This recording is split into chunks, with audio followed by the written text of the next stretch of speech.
Normally in this shed lives the T6 New Holland, but at the back of the shed is a very different kind of Ford.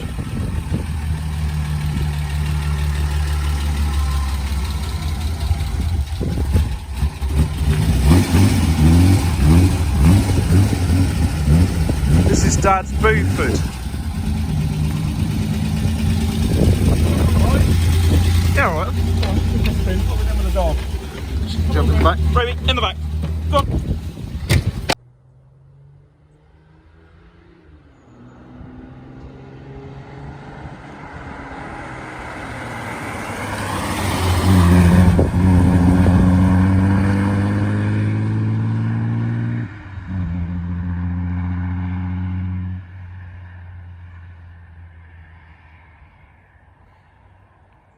How long have you had this car then, Dad? Right, this is a car we built to get married in back in the 90s, and it was a Ford Cortina 2.3 V6. We then modified it and bought a kit and built it into what's called a Beauford, which is a 1930 style open tourer, 4-seater. And when I was younger, I used to do weddings with it to earn a bit of extra cash. So that's where we started with it. But obviously back then I was a bit tight for money, so all I could do I had to skimp and save and cut a few corners. So now I'm aiming to revisit it, do a lot of the little jobs I want doing, and redo it and make it better. So it will be a better machine for us all, more usable, more user friendly.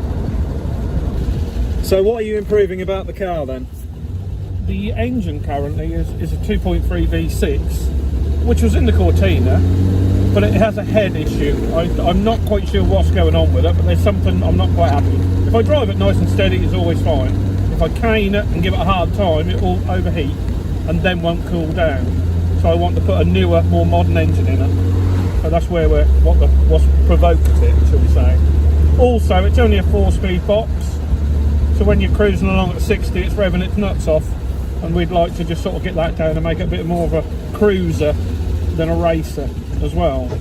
You've said before to me as well, you'd kind of like to take it like round Europe potentially, but you've never sort of had the reliability factor with such a used engine in. Yeah, I think the engine's done about 180,000 before I put it in here, and we've only done about 10,000 miles in it since we built it. But it's it's a bit of a worn engine, and I'd like to modernise it a bit, make something a bit more modern, and something we can learn and have a bit more fun with. So that's where I'm at.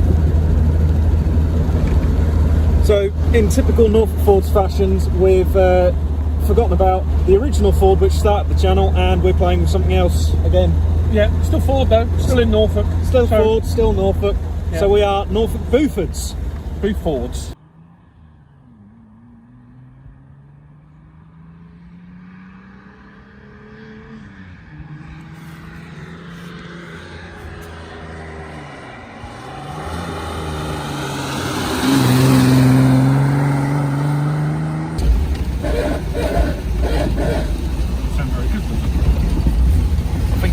Change your connectors maybe. No, it's just simply the horn on it. Maybe.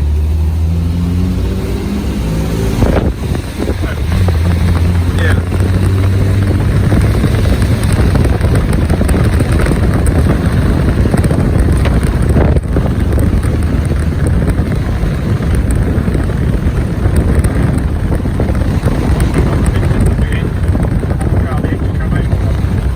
We'll have to look through that album.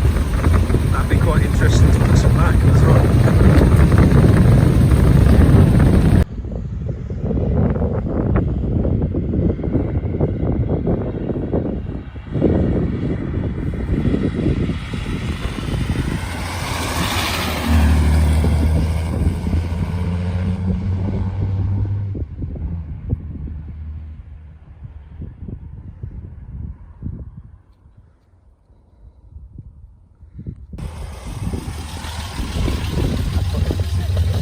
Yeah, and I'll show you here.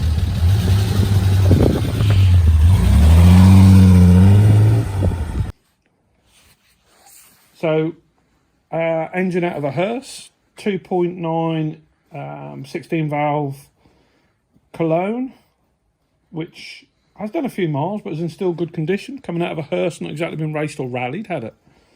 So we've fitted around the back here Mazda gearbox with an adapter plate out of MX-5. Is it MX-5? I think it is. It was MX-5, yeah. Yeah, which is a 6-speed box. So that's going to be a lot better and, well, probably more interesting to fit. Yeah, so we've now got to, we've got an Emerald ECU we're going to fit to it as well. So we need a trigger wheel, which has probably got to go on the front pulley where that front crank is to sort that out. So I'm not quite sure how it's going to fit on yet, but we'll get there. We'll get there. We have found that over here is a throttle position sensor, which is actually all in bits. It fell apart. I don't know where it is now. It's on the desk in the office. So I've got that to rectify. So other than that, we're fairly much there. Tell me a bit more about the adapter plate. How did you come across the gearbox and the plate? Well, it was partly Googling it and trying to learn what I can do to do a better gearbox. I was going to put the newer gearbox on off the Ford, but one, they're expensive, and two, most of them are 4x4s, which we're not going to be on a 4x4 on the Beauford, are we? So we have found that, and I also found on Facebook this guy who made the adapter plates and the adapters for inside the clutch. So that's where we've ended up. So hopefully a few bits to fit and take away and sort out, but we're getting there. Slowly but surely, we're getting there. Winter project. Alright. We've got the Emerald ECU boxes turned up. Dad's asked me to unbox them because I have no idea what he's actually got. Got the CD for... Yes, that's a disc thing instead of a UB stick, you know, because you're a bit younger than us, aren't you? Cheeky soft. Yeah, so you know that that's where the program for... This is where the program is, so we can program the ECU. Yeah. This looks like it's just some sort of wiring diagram. Mother shouting in the background. Yeah. That's just your wiring diagram and that, so you don't need to look through that now, because that's boring. It's boring. I like a wiring diagram. No, just boring. They're lovely. Come on. Alright. So in there... In here, we've got a computer over adapter. That's the interface lead. Yep. Oh wow, look at that.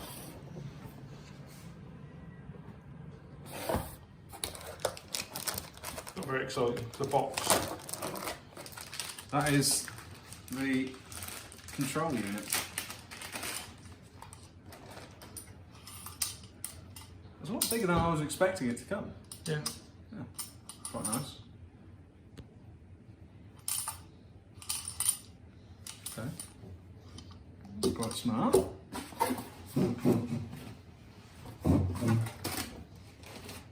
So in this box we should have everything else. Most of everything else. We're still waiting for a few bits, huh? Yeah. Okay. So this is crank sensor. That basically is a little proximity switch, right? Which means that every time a piece of metal goes near it, it makes continuity. Yeah. Which is that trigger wheel. We've got to fit a trigger wheel to the pulley we were saying about earlier. What you call a trigger wheel, I call a tone wheel. Yeah. Yeah. It's called a trigger wheel because it triggers that, and there is 36 of them in one wide space. Yeah. So when it's at top dead centre, it'll see the wide space. So the Emerald will know exactly where the engine is at. So it knows when to, 1, inject and 2, fire. Yeah. So that's what that's for. Turn it around, make it pretty. Oh, yeah, make it pretty. Right. Right. Well, this one's a bit heavier. This is Ford Gen 2 coil pack 6-cylinder. Yes. Wasted spark, they call it.